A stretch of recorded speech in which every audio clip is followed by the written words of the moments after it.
চীনের দক্ষিণাঞ্চলের দ্বীপপ্রদেশ হাইনান। জটিল এক সমস্যার সমাধানে এখানে একসঙ্গে কাজ করছেন চীনের ধান প্রজনন বিশেষজ্ঞ ও কৃত্রিম বুদ্ধিমত্তা প্রকৌশলীরা।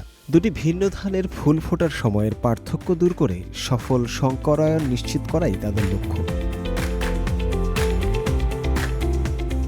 চীনের জাতীয় ধান গবেষণা ইনস্টিটিউটের গবেষক চাং কুয়াংহং প্রায় ৩০ বছর ধরে ধানের বীজ উন্নয়ন নিয়ে কাজ করছেন। তার লক্ষ্য ছিল ইন্ডিকা ও জাপোনিকা ধানের সংকরায়নে উন্নত জাত তৈরি করা।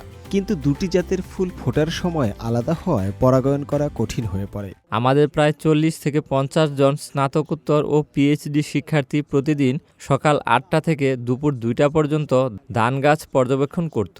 কাজটি খুব ক্লান্তিকর ছিল। যে তথ্য পেতাম তাও যথেষ্ট নির্ভুল ছিল না।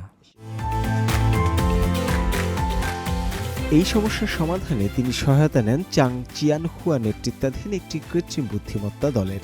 তারা হাইনানের সানইয়া শহরের নানফান বীজ প্রজনন কেন্দ্রে স্মার্ট কৃষি নিয়ে গবেষণা করছেন।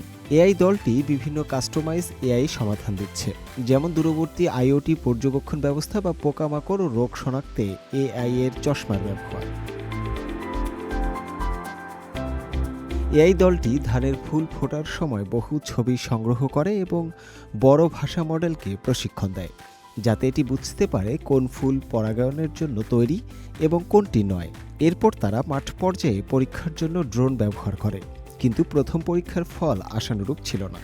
ড্রোন বেশি উঁচুতে উড়লে ছবি পরিষ্কার হয় না, আবার খুব নিচুতে উড়লে বাতাসের কারণে ধানের পাতা নড়ে যায়। ধানের ফুল খুবই ছোট, চুলের চেয়ে সামান্য মোটা, তাই পরাগায়নের জন্য ফুলটি খোলা কিনা তা শনাক্ত করতে অত্যন্ত উচ্চ নির্ভুলতা দরকার। সমস্যার সমাধানে যন্ত্র প্রকৌশলী, মেকানিক্স এবং অ্যালগোরিদম বিশেষজ্ঞদের নিয়ে একটি দল গঠন করেন চিয়ানহুয়া। এখন তারা সবাই ধান ক্ষেতের কাদামাটির জন্য উপযোগী চাকার ডিজাইন এবং চলাচল নিয়ন্ত্রণ অ্যালগোরিদম উন্নত করার কাজ করছেন। কৃত্রিম বুদ্ধিমত্তার সাহায্যে আমরা ফুল ফোটার সময় নিয়ন্ত্রণকারী জিন শনাক্ত করতে পারব। এ বিষয়ে আমাদের পূর্ণ আস্থা রয়েছে।